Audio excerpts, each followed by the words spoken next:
جب مشرف صاحب ڈھاکہ گئے, جب وہ پاکستان کے صدر بھی تھے اور ڈکٹیٹر بھی تھے,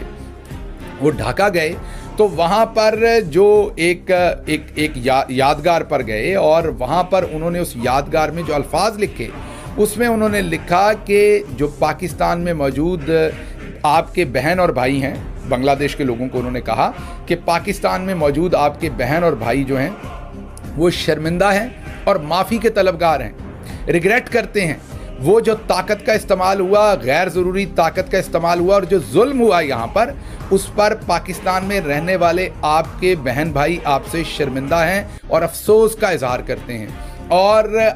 اس چیز کو اب درگزر کیا جائے اور آپ ایک بڑا پن دکھائیں, اور بڑا پن دکھاتے ہوئے ماضی کے معاملات کو بھول جائیں. یہ وہ بنگلہ دیش کے لوگوں کو کہہ رہے ہیں, اور جو فیوچر ہے اس کی طرف ہم سب مل کر بڑھیں. تو بتائیے پھر اگر واقعی ہم نے کو بہت اعلیٰ کام کیے ہوئے تھے تو پھر جنرل مشرف صاحب نے, جو آرمی چیف تھے اس وقت کے, انہوں نے ڈھاکہ میں جا کے معافی کیوں مانگی تھی؟ اور اگر انہوں نے معافی غلط مانگی تھی تو پھر ان کے خلاف کوئی مقدمہ کیوں نہیں ہوا تھا, ان کے خلاف کوئی کارروائی کیوں نہیں شروع کی گئی تھی؟ تو کہنے کی بات یہ ہے کہ اب عقل نہ ہو تو موجیں ہی موجیں. اب اگر اس کیس کو لے کر آگے چلیں گے, عمران خان کو اس میں پھانسی دلوانے کی کوشش کریں گے کیونکہ فرسٹریشن ہے اور کوئی مقدمہ تو چل نہیں سکا, تو پھر